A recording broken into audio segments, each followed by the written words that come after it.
When you check into a hotel and you present your ID, do you ever think that you're giving away far more personal information than necessary? The hotel only wants to prove your identity, but now they also know your age, weight, home address, driver's license number, and more.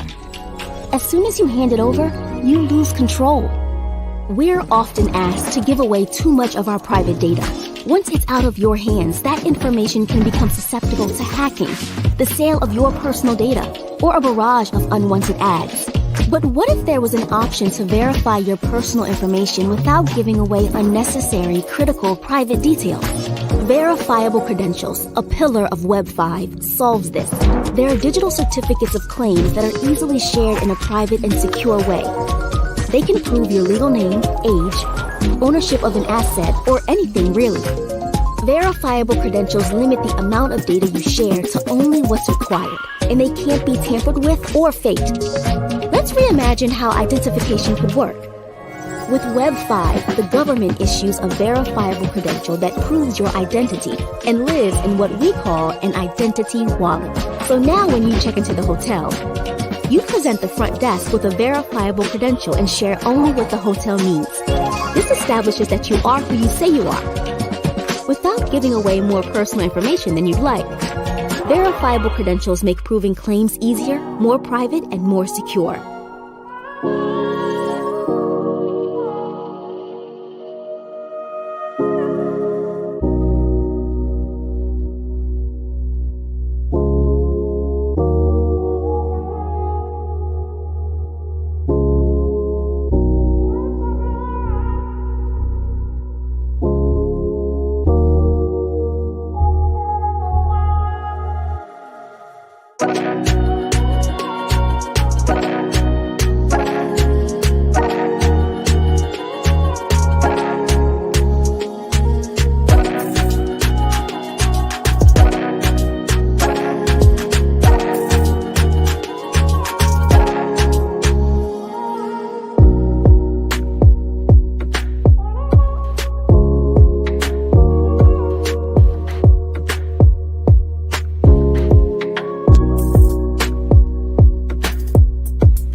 Hello, y'all. Happy Friday. Hey, Tanya. Hey.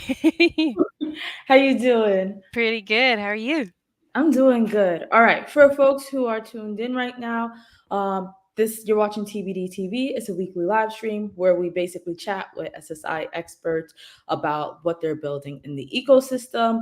This week, we're switching it up a little bit. I want to say hi to some people as well before we go forward. So, hey, Ace, and hi to Mike. I haven't talked to Mike in a while, so hope you're doing well. And Ace said happy Friday to both me and you. All right, so what we're doing this week, usually I bring on like an SSI expert and usually I'm the host, but we're going to switch it up where Tanya is going to be the host and she's going to ask me a couple of questions about like Hacktoberfest and open source so that y'all get an idea of how you can get involved in some of TBD's projects. And then next week, we'll expand on that even more. But I always love to do a little icebreaker question before we actually like dive into everything.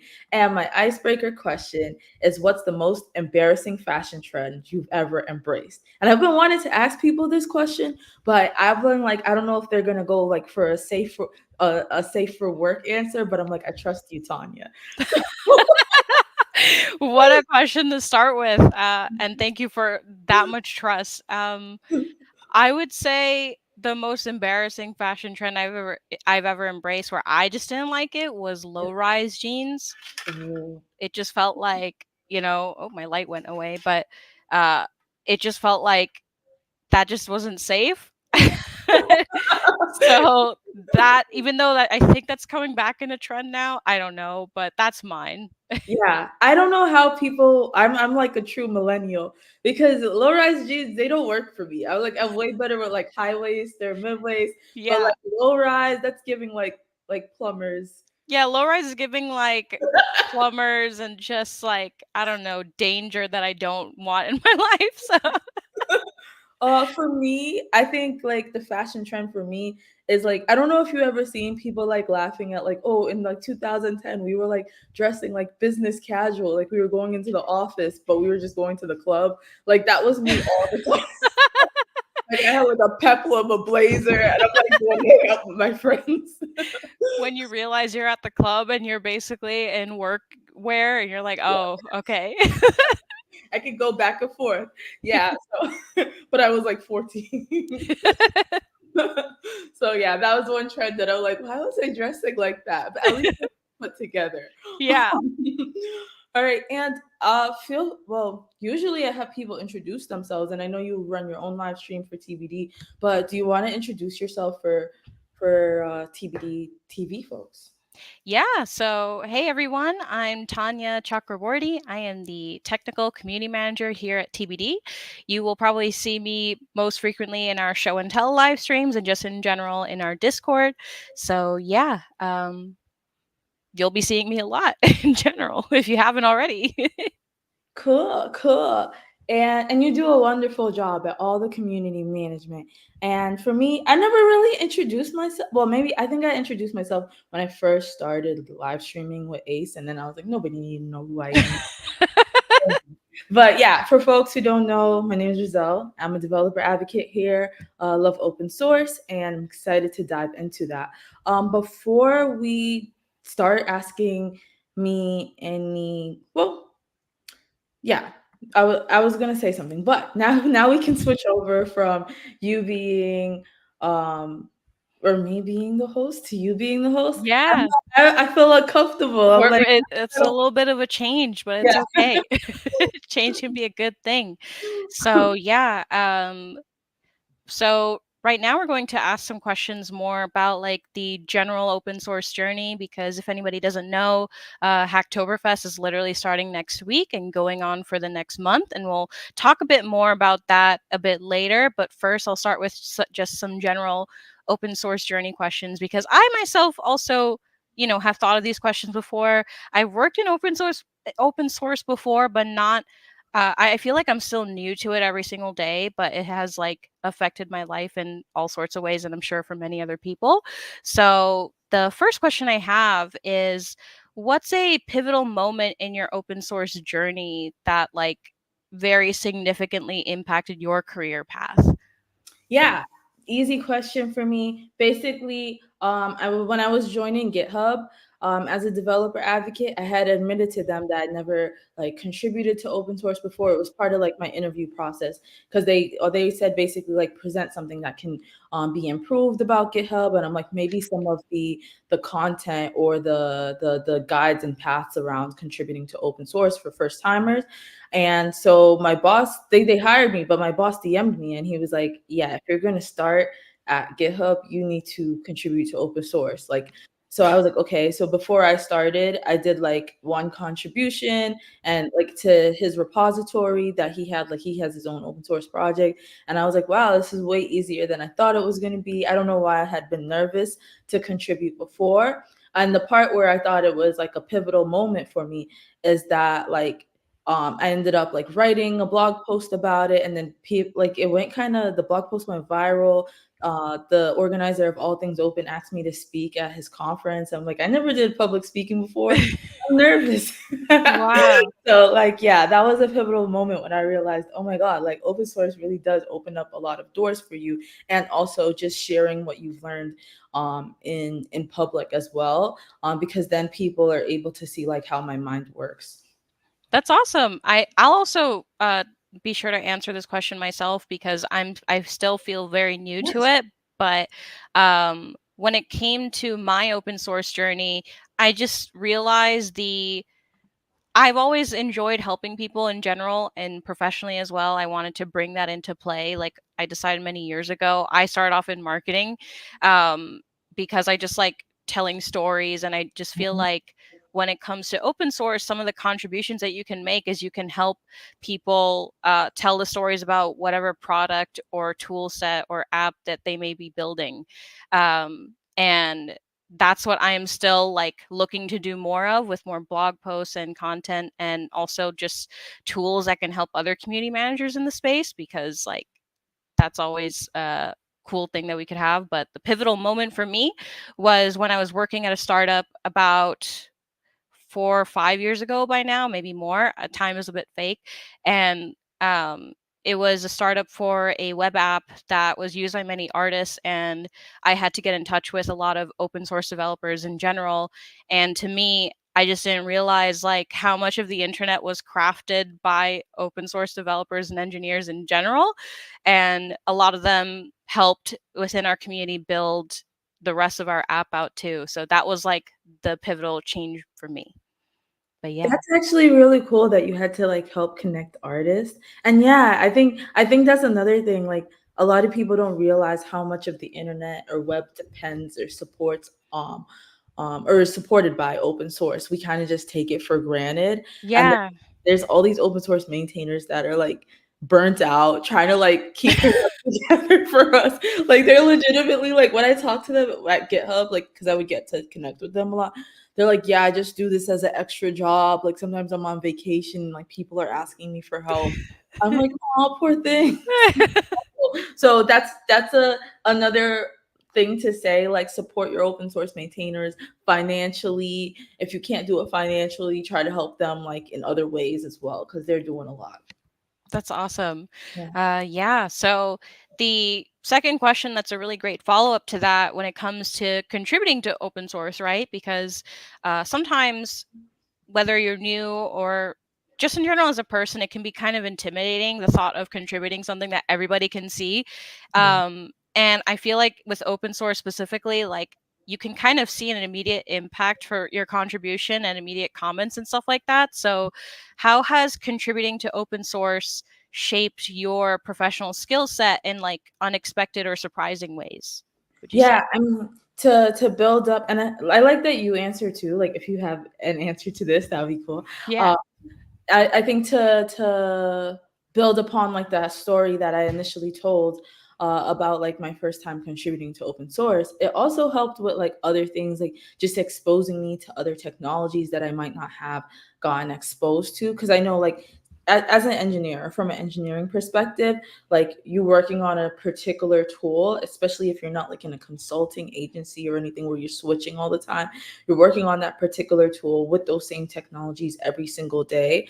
So you're not getting exposed to what else is out there, other best practices, like other methodologies. And I think contributing to open source allowed me to say, oh, like I didn't know that this framework existed, or I didn't know that this is how people might go about solving a certain or particular situation. And then back to like how I talked about like me getting a chance to do public speaking and stuff like that. That was another professional skill set for me, because I was not good at public speaking at all, and I'm getting better. So that like opened the doors for me to be able to get a chance to do that. And then probably last is like I think I got other skills besides just like coding, like maybe a little bit more project management and communication with other people. Because before it was like I'm just coding, I'm just doing what I have to do as a junior engineer, and I think it leveled me up a bit more.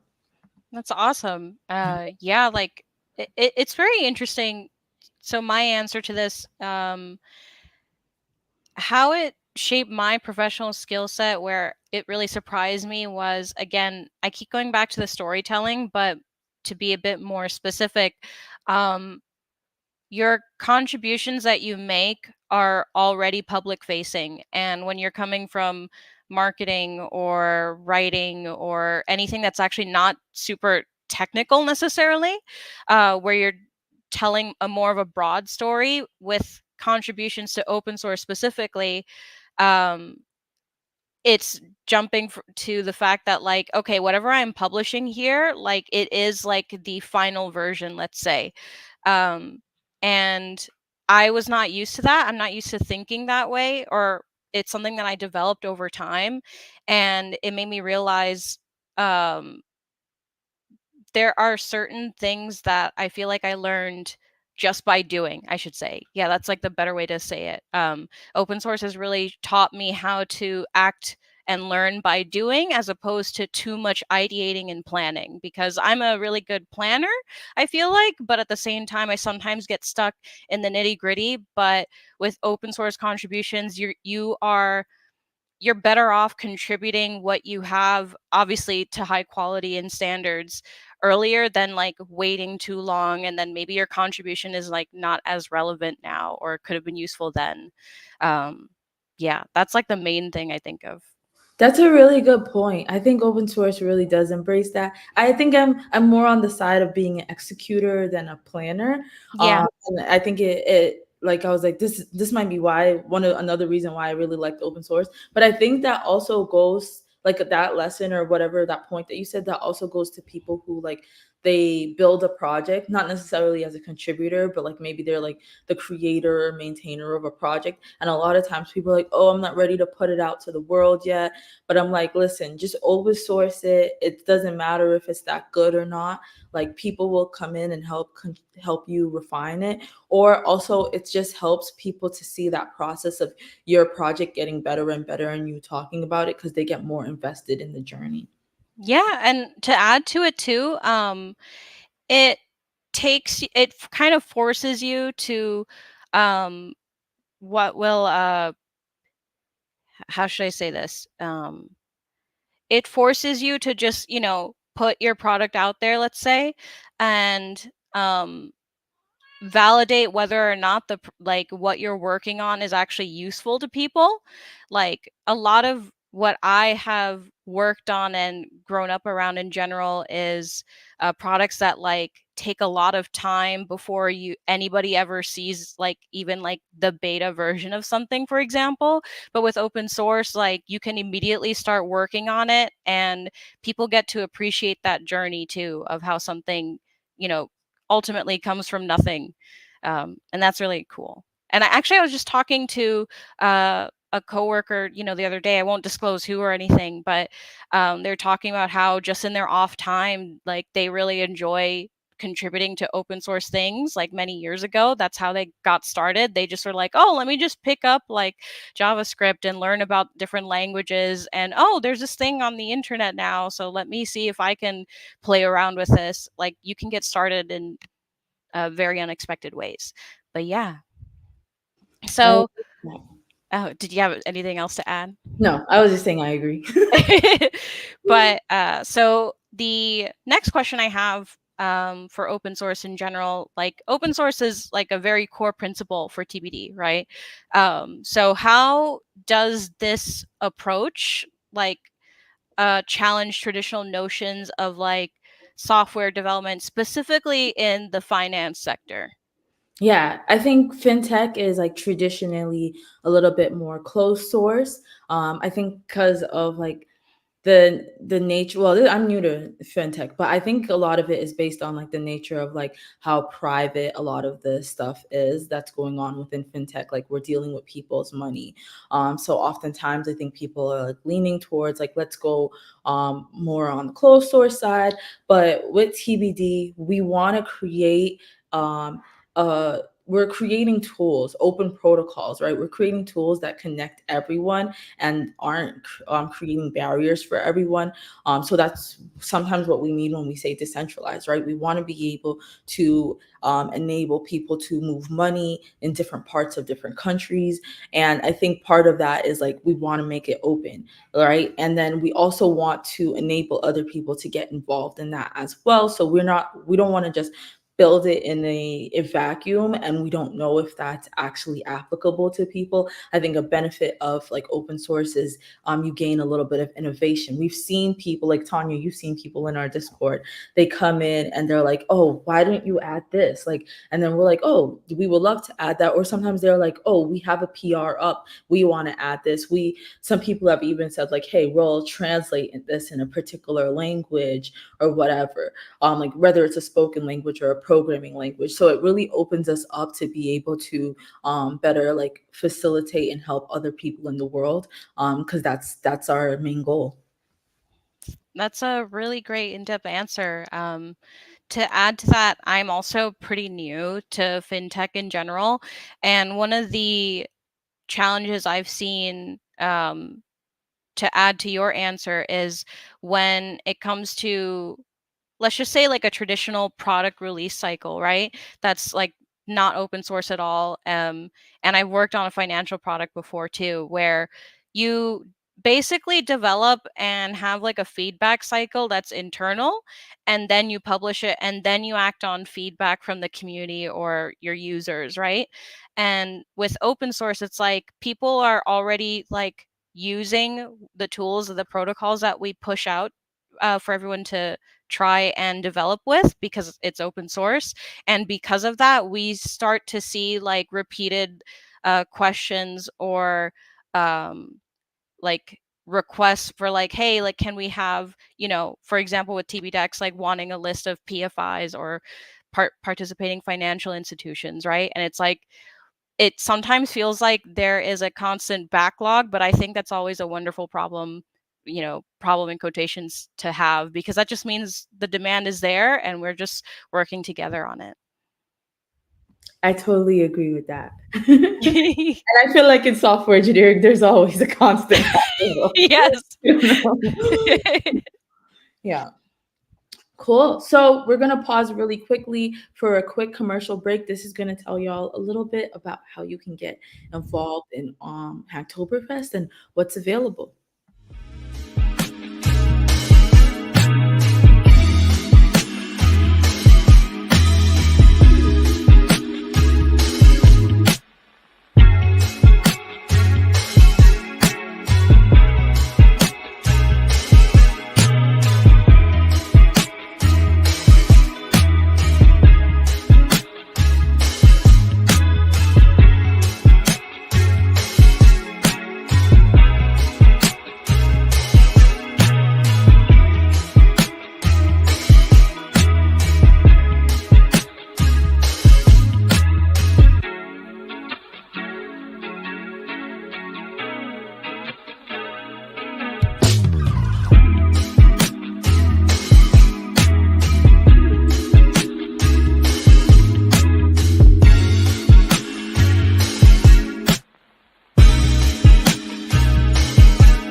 All right, we're back. I'm going to quickly say hi to Emmanuel.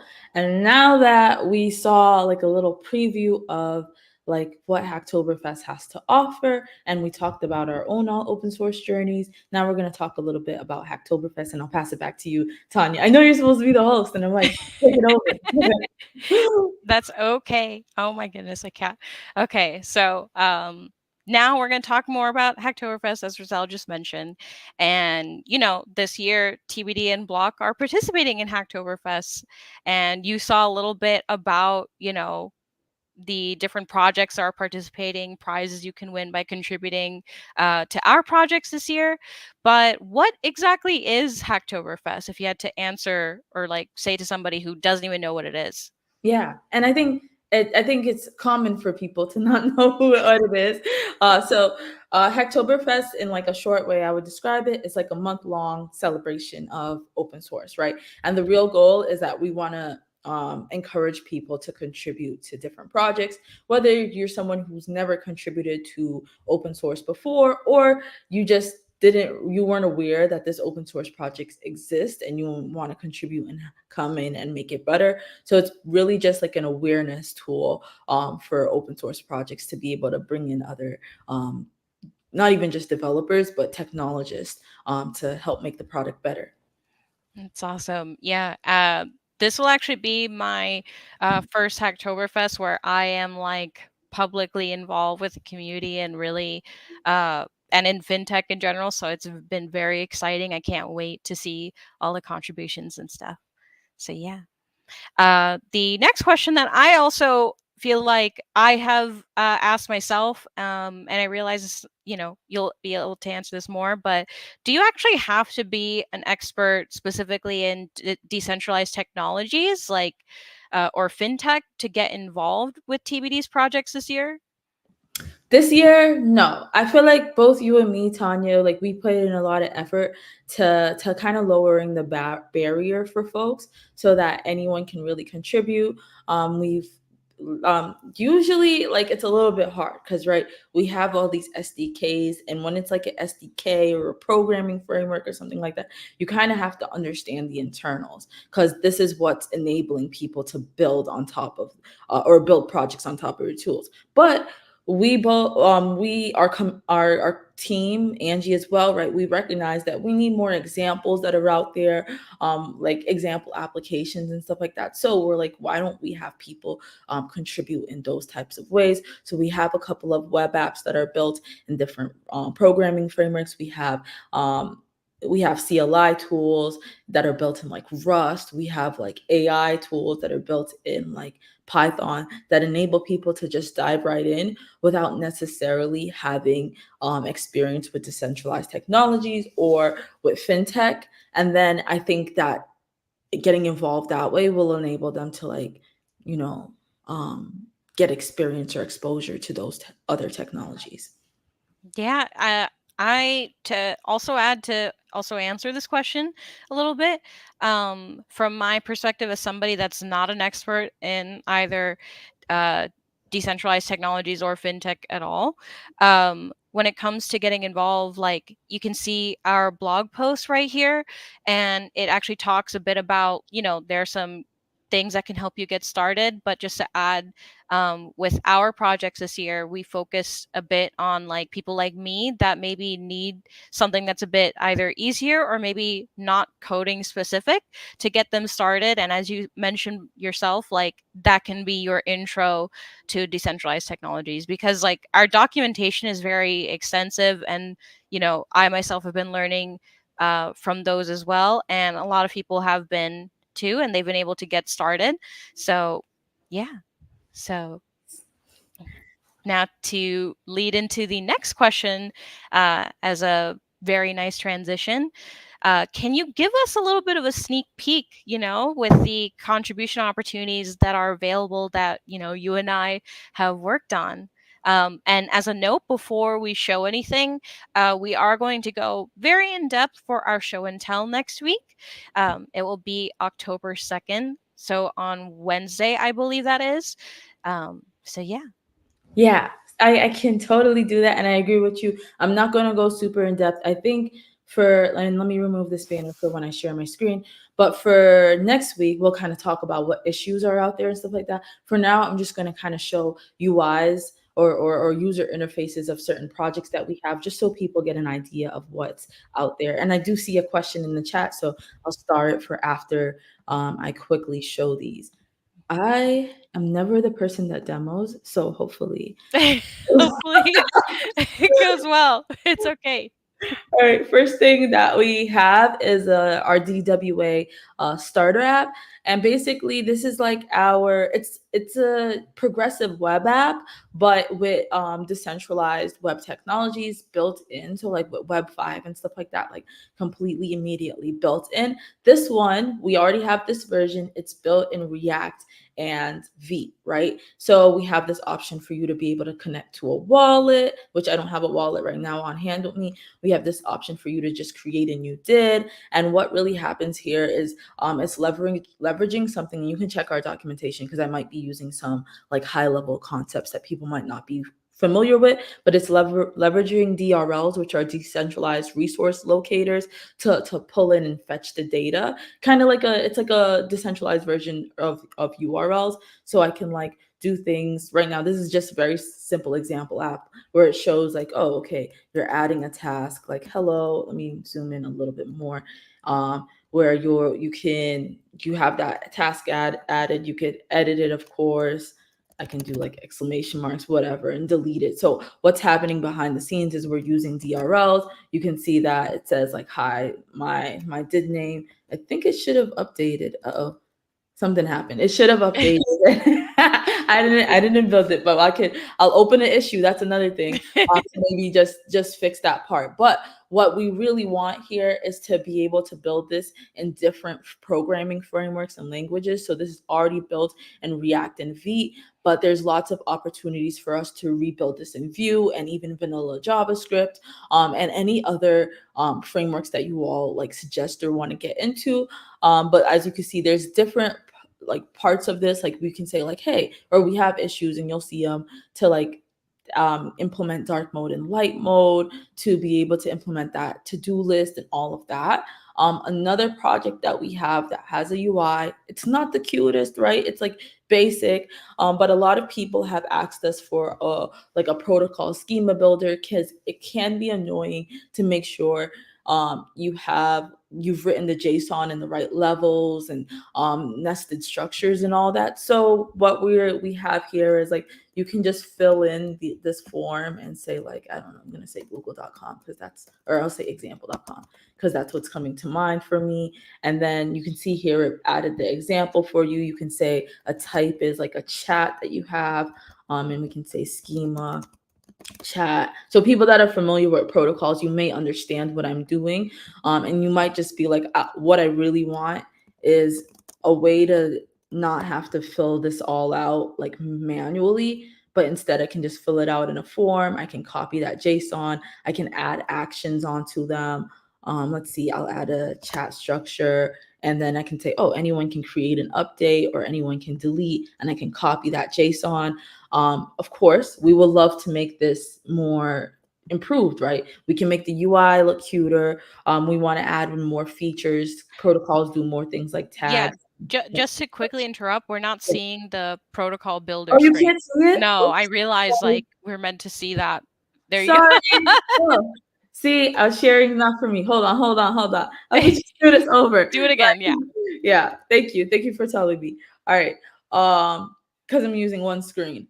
What I was saying is, here's the protocol schema builder, right? And we have oftentimes like this JSON that people need to create. They don't like to, not they don't like to, but it can get really nested and really overwhelming and confusing when you're like, oh, I have this nested structure, another nested structure. Is it at the right level? Why do I have an error? I'm not sure. So this can just build it out for you. And I'll just do this over for you all. So like I put in example.com, that's right there. I can say if I want it to be published or not. I can say, okay, some of the types I want is like a chat type. I can say this schema. Thank you for telling me. That's funny. I can continue to add more types, but you see that this was added. I can say I want the structure to be a chat, and this is where we like define who has different permissions to do what. So we can say anyone can create an update, or you can change it to author, recipient, whatever, right? So that's like the basic functionality that's there right now, but we want to add more. We want the UI to look cuter. We want to add, there's so many things you can do with protocols like tags, nested structures, figuring out like record subscriptions and stuff like that. So if people can dive in and help us with that, and then also with protocol explorers, there's already some cool protocols that exist out there. And I've seen constantly our community say like, I want to know what other protocols are out there. So people can add in a protocol that they have, and then we can just like have them copy that JSON and add it in. And then I'm doing two more. Hopefully you all aren't bored. But the next thing we have that I'm going to show is the Web5 CLI. I believe Kendall's come on and shown a lot of this, so I'm not going to go too long on it. But usually you can create verifiable credentials, decentralized identifiers, and other things with our SDK. But if you're doing more like sysadmin work and you needed to create a DID really quickly, you can do that straight from your CLI by doing Web5 did create DHT, and it'll create that DID for you, which is really cool. There's a whole bunch of other functionality here, but we want to add more. The functionality is still a bit limited. It was created pretty recently, so we want to add more, and we'll have issues for that. And then the last thing I'm going to show you is not necessarily a TBD project. It is a block project, and it's leveraging AI. And can you see my screen, by the way? Yeah, No, it didn't switch it didn't switch. Okay. from the. I realized that too. Cool. Shit, let's try this again. Window. All right, this should work. This is Yeah, this there you should go. work. Yeah, cool. Sorry, everyone. No, it's okay. I could have called it out sooner, but it just sounded. I wasn't sure. I'm going like fast, right? Yeah. Okay, cool. I go. Let me try this again, right? We've seen the Web 5 CLI demoed by Kendall on past live streams.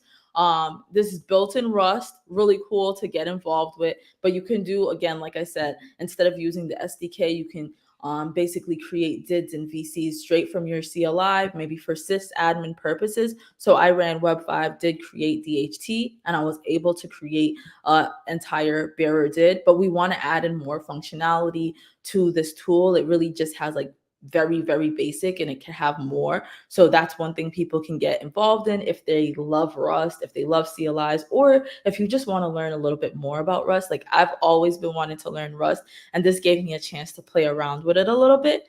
And then the next thing, I'm going to double check. Did you see me switch the tab on my terminal? It's empty? Yeah, it's empty. Okay, perfect. Cool. The next thing is a project built by Block. If you mean if you're not in Web 5 Rust, no, we haven't. It's not like completely empty. It's still But it says, does it say Oh, this? Oh, yes, okay, Okay, okay. cool. Just making sure. I wasn't sure if y'all saw me switch before between this tab and this tab. No, we Cool. see this now. Okay, cool. So this project is like Block is building this AI developer agent, or like you can think of it like as a programming assistant, whatever, but right within your CLI. I think it's pretty cool. The reason it's called Goose, I learned yesterday or 2 days ago, is like it's a Top Gun reference, right? So I never watched Top Gun, but I guess there's like somebody named Goose and he's a co-pilot, so they named it after that. I thought that was cute. But what I used Goose for the other day, I don't know if y'all remember or Tanya, do you remember Kendall was trying to show off the Web 5 CLI, but he had some problems with installing it? Yeah. Yeah. He had to resolve dependencies that he couldn't do live. Exactly. So I actually got because I was like, oh, it's so hard to install because of that. I think it's still broken. And I actually used If you can zoom in a little bit too. There you go. I actually used Goose to solve this. So I downloaded the repo where the Web 5 CLI stuff is going on. And I asked Goose, I was like, hey, when people run this install script, I get this particular error. Here's where it is locally on my computer. How can we fix it? I didn't start Goose. Give me a second. Square Goose session start.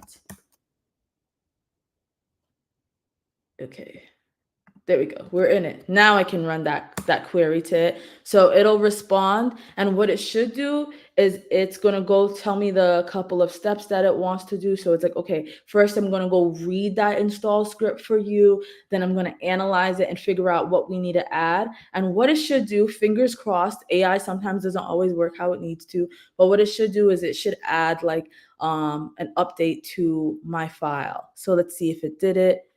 It's writing out the update right here. I want to ask if it could do it manually, or not without me copying and pasting. Oh, it did it actually. I didn't even know. Yay. Nice. Yeah. So right here, we can see that it's instead verifying the download, making sure the executable has permissions, and moving the executable to a specific file. So that was the problem it was the install script was having before. So those are all the things that I wanted to show. There's more projects, but those are just a few for people to know about. Yeah. So, is there one out of the ones that you showed at least that you are maybe a little bit more excited for above the others? That's a good If you had to pick without offending anybody. That's hard. Oh my God. I have my answer a little bit, even though it's very hard to pick between these, especially. I guess I'm excited about the Web 5 CLI just because I really want to get into Rust. So I'm like, if I could be part of like reviewing a couple PRs, that could be cool. And I'm excited about Goose too, because I haven't like I used to be really involved in like um different AI assistant stuff, and I'm like, yeah, I get to be back in that world. What's yours? What's yours?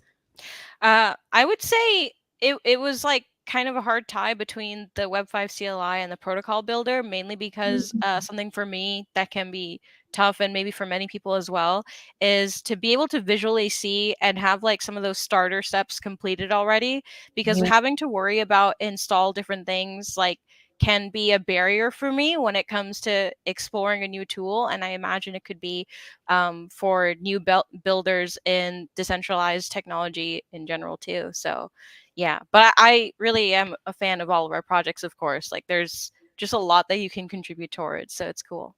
Yeah. No, go ahead and say the protocol builder since I built Yeah. that. So I do see that we have some questions and some comments as well. I can't star them, but we can start Oh, from. I'll start it for you. Sorry. No, it's okay.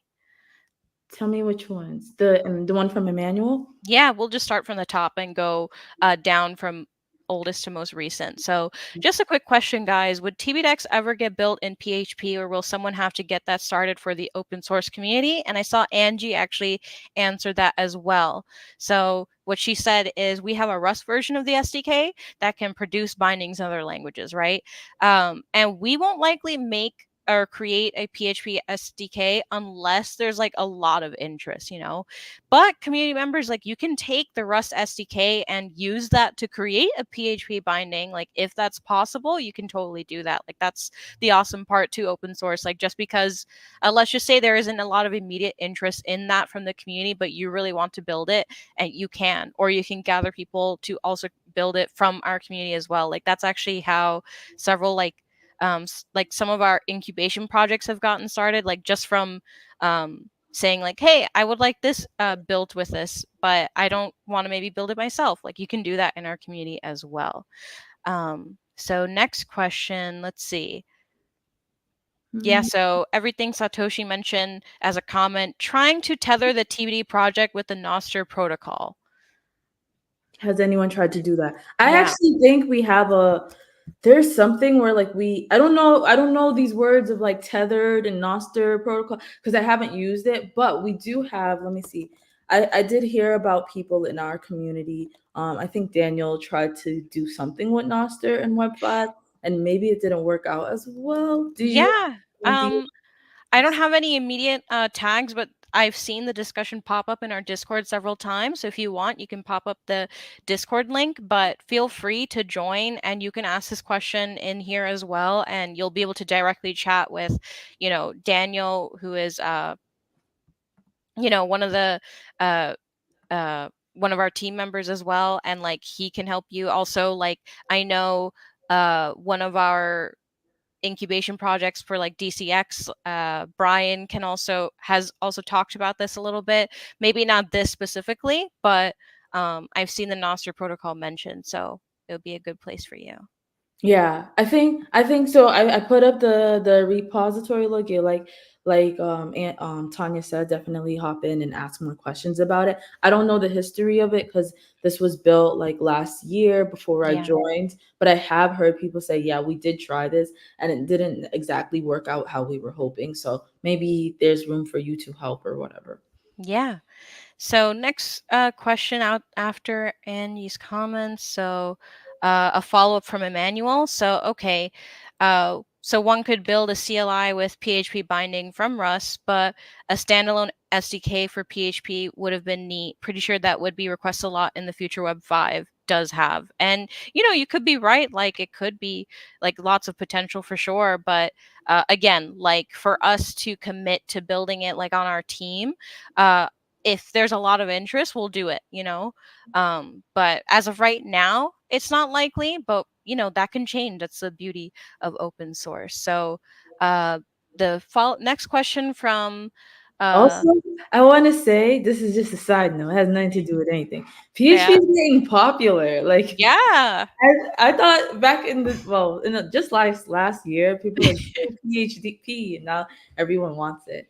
Yeah, sorry. Go ahead. No, I was also gonna add, like, as something that's unrelated to anything, I feel like a year ago feels like back in the day. Like more and more I start to refer to as back in the day. But this question from Austin, does Goose do code completion? I'm just now tuning in and hearing about it. Yeah, so we have a VS Code extension and a um IntelliJ like extension as well. The way I would describe it, like for me, at least my experience, I only used it for maybe like a few, maybe 2 or 3 weeks.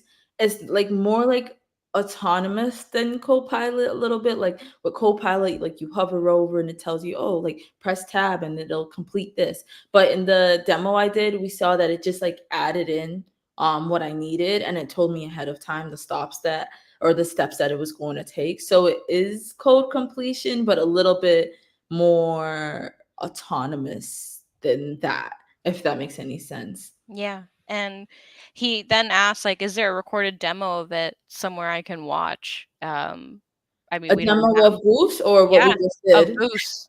I don't think demos are out right now, but they will be. But if you wanted to just rewatch this live stream and see the quick thing that I did, there's a lot that you can do with Goose. Like I can expand even more.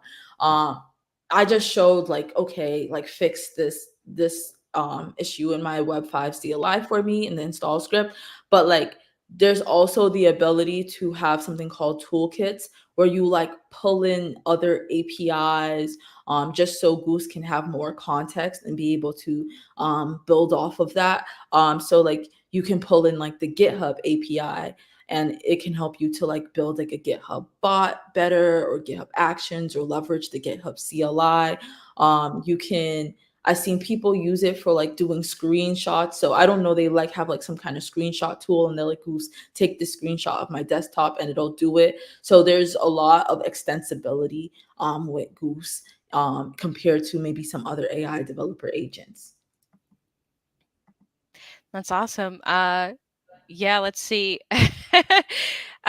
We definitely need Goose demos. Yeah, for sure. And Emmanuel or Austin mentioned it just hit me why you picked the Goose name. Yeah, we mentioned it. It's a Top Gun reference, and yeah, Goose Copilot. Pretty cool, pretty funny. And what was I going to say? PHP just had a bad PR for a long time. It's a pretty good language. Yeah, I don't know, like if you want, you can talk a bit more of what you've heard about it, but I don't have any qualms with it. I just heard people like PHP, but like when I go on Twitter, they're like, "Oh yeah, we love PHP," and like they're like, always have. "We have Lambos." I don't know. I'm not in the PHP world. I don't know. And like people really like Lavril, so that's helping as well. Yeah. I don't see any other oh, Ace also saying PHP is it. Okay. So like there's It's like a bit cool. of a cultural movement, you could say, embracing PHP. I feel like that's always interesting when it comes to language and open source technologies, especially. What I've noticed, especially on Twitter, if you're on there, like the conversations can switch up so fast within the span of a month or a year where like people are like, I hate this one thing, but now I love it because I see the potential in it. Yeah. Sam San mentioned Laravel is huge. Yeah, that's awesome. I see it being huge. Like I think what Emmanuel said, it just had bad PR. So we're Yeah. gonna quickly like switch over since we're at 48 minutes. I'm gonna show the monthly community spotlight, and then there's like a few like just a little bit more questions about like helping contributors or any like quick advice to contributors on like getting started in Hacktoberfest. So we might have to skip some of them, but I'll press play on the commercial. Oh no, sorry.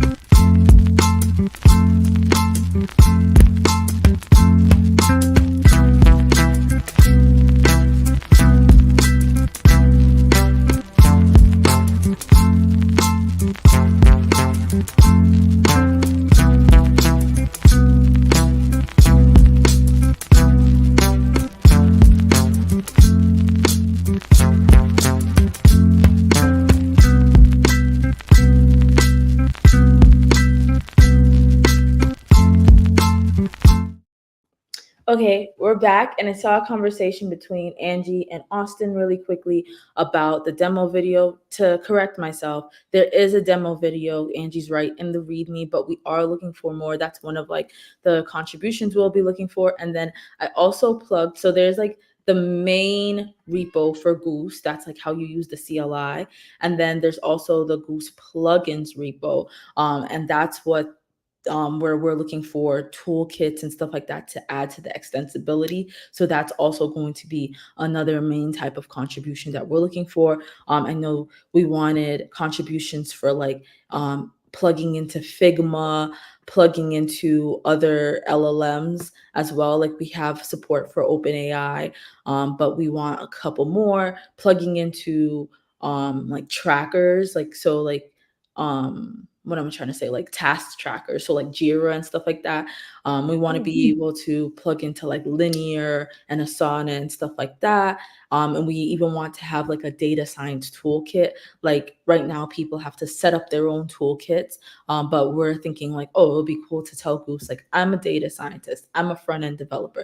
Give me the particular like default set of plugins that I might need to keep going. So that's all I wanted to note. Alrighty.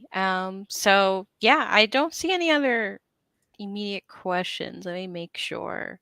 Yeah, nothing right now. But just to let everybody know, before as we start to wrap up the live stream, you'll be able to catch if you weren't able to catch this live, you'll be able to see it right away on our YouTube channel. And we always share our live streams, both when they're about to go live, the schedule and everything, in our Discord and on our developer website on our calendar. So I highly recommend, and I am biased to joining our Discord because that's where we are all at. I live and breathe that. So yeah. Yeah, if you scroll down, there's a little bit more not on the on the doc, but I'll just answer some of these really quickly. Yes. Oh my God. Okay, so, so like, with some of the questions that we'll be able to get to some of these, but like. It has already come up before, but is participating in Hacktoberfest only for people who code? Like, how can non-programmers get involved? Because that's especially relevant to me, I would say. Yeah. So like you were mentioning before, we have a couple of like issues, and we'll show those during the show and tell with like contributing to our documentation, or even for us like content creation might be really helpful. So we have opportunities to write blog posts. Like you all said, like we want to see more Goose demos. So if you're doing something cool with Goose, that can be cool. Or if you're doing something cool with Web5 or anything else, you want to teach somebody like how to use protocol roles, or how to use tags, or any of these, or verifiable credentials, like we welcome those as contributions as well, because oftentimes, and accessibility as well, oftentimes like technologists of different like sectors, they want to get involved, but those issues are not available. So it's not just for that particular set of people. And then I'll like quickly dive into the next questions I had listed, and it was about like the career advantages of getting into open source. So you kind of heard from me and Tanya about like how it's like help to further our career. It can be like a networking tool. It can be something that helps to build your resume. It can be just something that helps to build your skill set overall. Like for me, I said it helped me with like project management and public speaking, and just getting exposed to other technologies. But one thing I will add to people is like, rather than just like, a lot of times people do Hacktoberfest, they make one contribution and then they disappear. I think what really helps is staying within a project. Like find something you eventually like, stay within that project, and build up like a long-term relationship with that project, and become a long-term contributor, because then that maintainer knows you very well. So whenever like a job opportunity or something comes up, or like a public speaking opportunity or something, they're like, yeah, I know Tanya. She's been like helping me to maintain this project for a couple of months or a year or whatever. And maybe even you get elevated to maintainer, whatever is like within your bandwidth. I think becoming a long-term contributor really helps. And especially when it's something that you care about, right? Like I would say a personal goal that I would set for yourself for Hacktoberfest, if you're new or you're returning and you've done Hacktoberfest each year, is just try to find things that you are passionate about, that you want to contribute to, that you want to see like come to fruition over time, as opposed to just this one-off task that you complete, as Roselle mentioned, because there's a lot of power to being a contributor that's consistently there, and you ultimately become like an expert almost on that project that you are contributing towards because you see it from the beginning. And yeah, like uh, the job market is very tough right now, and that's like one of the things that can be really cool and really beneficial to you. So yeah, to lead into some other like final questions, uh, some advice for new contributors, right? Since we've been talking quite a bit on that, like finding your first issue alone, like we're saying, like, oh, find something that you like, but finding your first issue can be difficult to contribute towards. So, like, any advice on navigating that? Yeah, there's a lot of different websites like goodfirstissue.com and upforgrabs.net, I believe, that'll like bring up good first issues for you. And then if you want to focus, I want to of course focus on the TBD repos. We've labeled the ones that we think, okay, you don't need in-depth knowledge of this repo as like a good first issue label.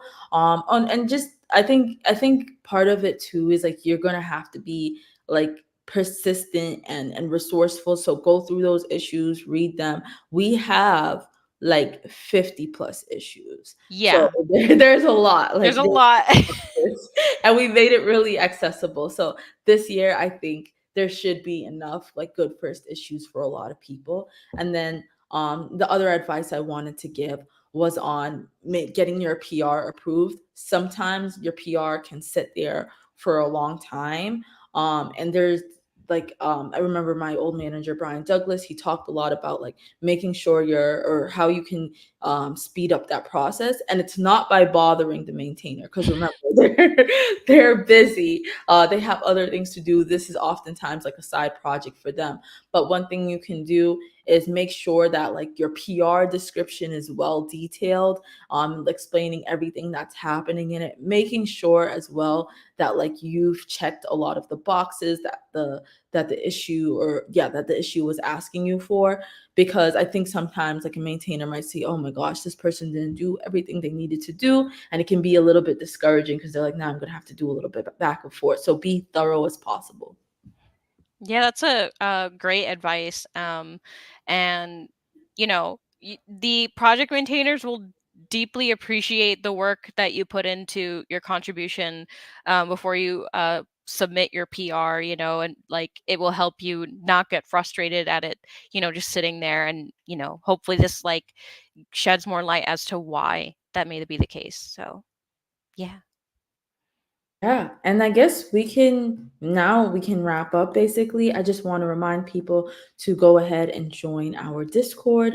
We have a channel in there called Hacktoberfest. Me and Tanya will be there to help, and other awesome members of TBD. And this will be a great starting place for you to ask questions. Like, we don't want you to just feel like you have to do this on your own. We'll have office hours and all that, and you can learn more about it in the live stream next week that Tanya is going to host.